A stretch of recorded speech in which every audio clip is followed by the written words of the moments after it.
ഇപ്പൊ നമ്മൾ ചെന്നൈയിലെ ഏറ്റവും പ്രീമിയം സ്ഥലം. നമ്മളിപ്പോ ധനുഷിന്റെ വീട്ടിലേക്ക് നമ്മളിപ്പോ പോകുമോ? ചായ കുടിക്കാൻ വേണ്ടി ചായ വെച്ചോണ്ടിരിക്കണം അവിടെ. ഓക്കെ, ചായ തണുപ്പ് നമുക്ക് പോകാം അല്ലേ? ചെന്നൈയിലെ ജയലളിതാമ്മയുടെ വീട്. ജയലളിത ഇല്ല,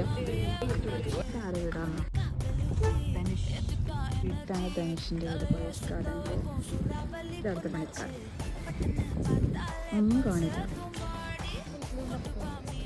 കാണാൻ ഇങ്ങനെ കുറേ ആൾക്കാരൊക്കെ വന്നിട്ടുണ്ട്. ഇവിടെ ഇങ്ങനെ കാണാൻ വേണ്ടിയിട്ട് ഒരുപാട് ആൾക്കാർ വരുന്നുണ്ട്. എല്ലാം ഭയങ്കര വലിയ വലിയ ആരുടെയൊക്കെയോ ഇതാണ്. കുറേ സ്ഥലത്ത് ക്യാമറ റെസ്ട്രിക്റ്റഡ് ആണ്. അങ്ങനെ എക്സിറ്റ് ചെയ്യാൻ പോവാണ്. രജനീകാന്ത് ഹിമാലയത്തിലേക്ക് പോയതാണെന്ന് പറഞ്ഞു. ധനുഷില്ല. ലൈഫ് സ്റ്റൈലിന്റെ ഓണറുടെ വീട് കണ്ടു. ജയലളിതാമ്മേന്റെ കണ്ടു. ജയലളിതാമ്മ അവരുടെ ഒരു ഫ്രണ്ടിന് ഗിഫ്റ്റ് ചെയ്ത വീടല്ലേ.